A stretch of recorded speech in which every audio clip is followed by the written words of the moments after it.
तो दोस्तों आज हम आपके लिए लेकर आए हैं कुछ ऐसी आधुनिक मशीनों की जानकारी लेकर जो वाकई में आपका काफ़ी ज्ञान बढ़ाने वाली हैं। तो इस वीडियो को शुरू से लेकर अंत तक पूरा जरूर देखिएगा ताकि आप कोई भी जानकारी मिस ना कर दें।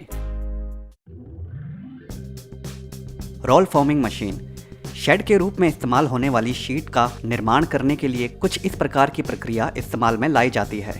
यहाँ इस स्टील की पतली चादर का एक पूरा बंडल लिया जाता है जिसे एक विशेष सांचे में फंसा दिया जाता है।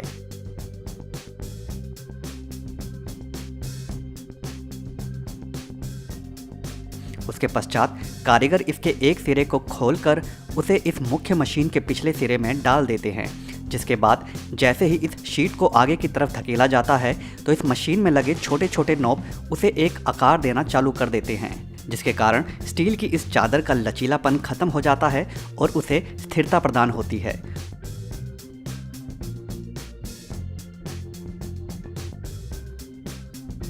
उसके पश्चात इसे इस मशीन के आगे की तरफ से बाहर निकाल लिया जाता है।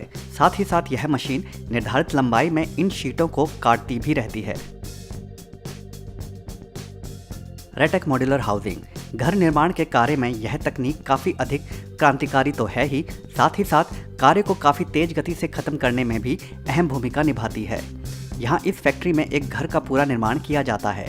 एक बार घर का ढांचा सुनिश्चित हो जाने के बाद उसके अनुसार ही लोहे के बड़े बड़े सांचों में कंक्रीट को डालकर एक घर का आकार दे दिया जाता है।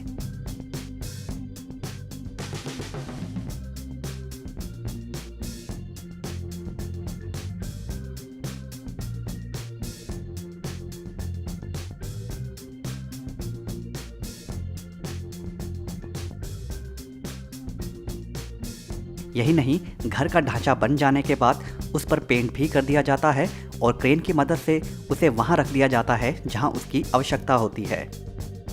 इस प्रकार की क्रांतिकारी तकनीक भविष्य में घर निर्माण के कार्य को एक नई दिशा प्रदान करने वाली है।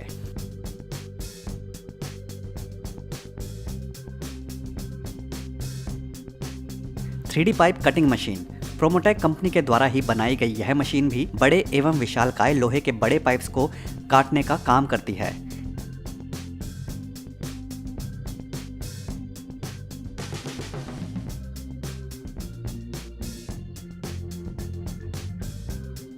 अक्सर कई प्रकार के निर्माण कार्यों के दौरान अलग अलग आकार में लोहे की बड़ी पाइप्स को काटने की आवश्यकता पड़ती है।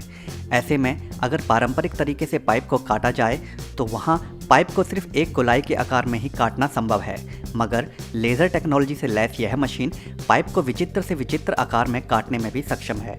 अपनी इसी खूबी के कारण ही यह आधुनिक मशीन दूसरी परंपरागत मशीनों से काफ़ी आगे है।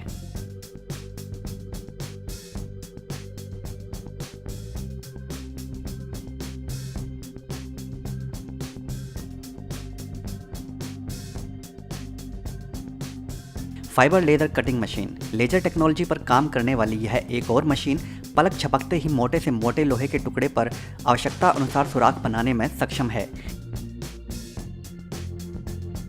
यह जबरदस्त मशीन पहले लेजर के माध्यम से धातु के टुकड़े पर बड़ी ही तेज रफ्तार में सुराख बना देती है। उसके पश्चात आवश्यकता अनुसार इसी मशीन के दूसरे भाग को प्रयोग में लाया जाता है, जहां पर अलग अलग ड्रिल बिट्स इस मशीन के साथ जुड़े होते हैं, जिन्हें कारीगर आवश्यकता अनुसार ऑपरेट करते हैं और अलग अलग ड्रिल बिट्स को इस्तेमाल में लाकर इन छेदों पर चूड़ी के साथ सुराख को फिनिशिंग दी जाती है।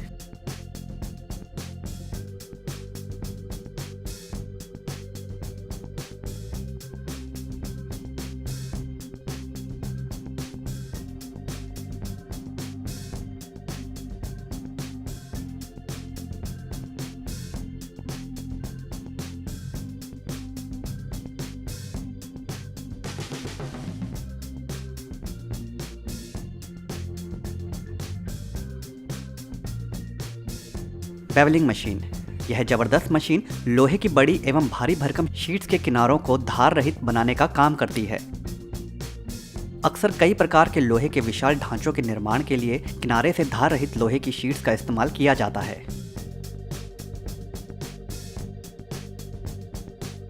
प्रोमोटेक कंपनी द्वारा बनाई गई यह मशीन काफ़ी शक्तिशाली है, साथ ही साथ यह इस काम को काफ़ी फिनिशिंग के साथ भी करती है। यह मशीन आकार में छोटी होती है, जिससे एक कारीगर की मदद से भी इसे इस्तेमाल किया जा सकता है।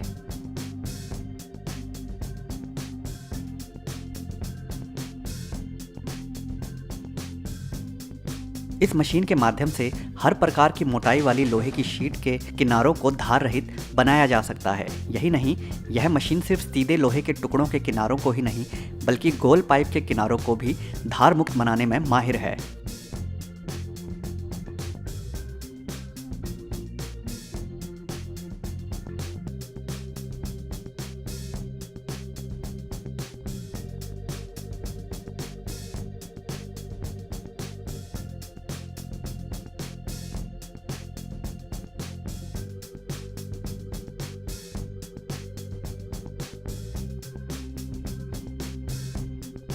मोटोमैन टिग वेल्डिंग रोबोट। यह कमाल की रोबोटिक मशीन धातु के टुकड़ों के सिरों को वेल्ड करने का काम करती है।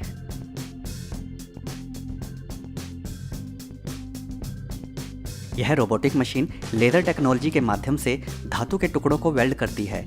इस मशीन में वेल्डिंग के दौरान ना ही अधिक चिंगारियां निकलती हैं और ना ही धुआं, जिससे यह मशीन क्रांतिकारी होने के साथ साथ पर्यावरण और इंसानों के लिए भी काफ़ी उपयोगी साबित हो रही है।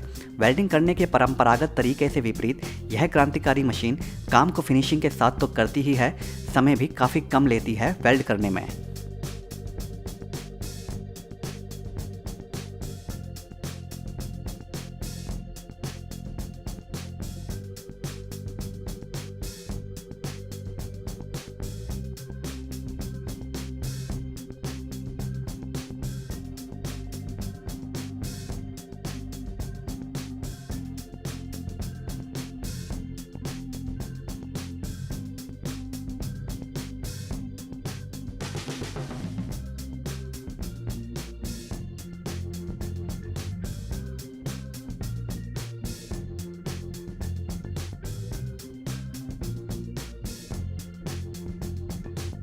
मोल्टेक। मेट्रो पुल के निर्माण कार्य अथवा छोटे एवं बड़े पुलों में इस्तेमाल होने वाले कंक्रीट के ढांचों को बनाने का काम करती है यह मशीन। सबसे पहले इस फैक्ट्री में सरिये की लेयर बिछाई जाती है, जो कि आवश्यक होता है कंक्रीट को मजबूत पकड़ प्रदान करने के लिए। उसके पश्चात एक अन्य मशीन को इस सरिये के ढांचे के ऊपर रखा जाता है, जिसमें कंक्रीट का मिश्रण पहले से रखा होता है। उसके पश्चात यह मशीन कंक्रीट के उस मिक्सचर को इस सांचे में सरियों के ऊपर फैलाती जाती है।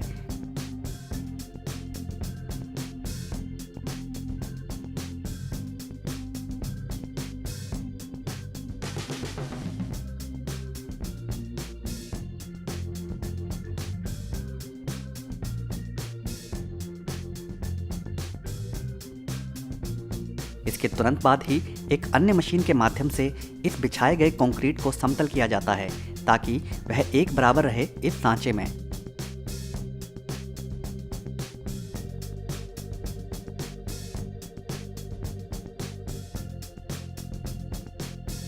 और फिर अंत में एक विशेष रोलर को इसके ऊपर चलाया जाता है और फिर कुछ दिनों के लिए इस कंक्रीट को यूं ही छोड़ दिया जाता है सांचे में। और जब यह कंक्रीट ठोस हो जाता है तो क्रेन की मदद से इसे उठाकर एक जगह इकट्ठा कर लिया जाता है, और जो बाद में निर्माण कार्य में इस्तेमाल के लिए ले जाए जाते हैं।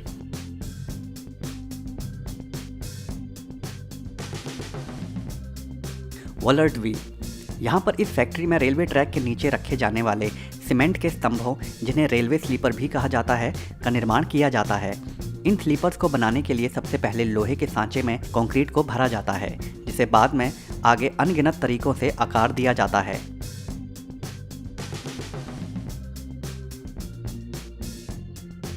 एक निश्चित आकार दे देने के बाद इन्हें इसी फैक्ट्री में बनाए गए खास चैम्बर में कुछ दिन के लिए रख दिया जाता है, जहां पर यह अच्छे से सिक जाते हैं, जिनसे इन्हें मजबूती प्रदान होती है।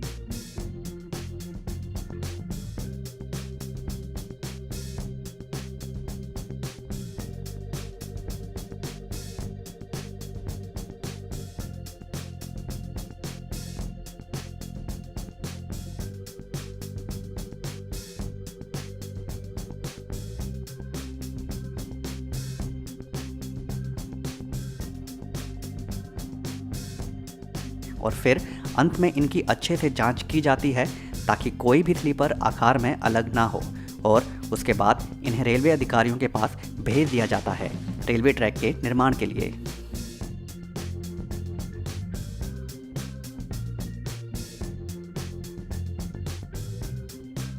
तो दोस्तों आज की वीडियो में बस इतना ही। अगर यह वीडियो आपको पसंद आई हो तो वीडियो को लाइक ज़रूर कर दें और अगर चैनल को अभी तक सब्सक्राइब नहीं किया है तो सब्सक्राइब भी ज़रूर कर लें। धन्यवाद।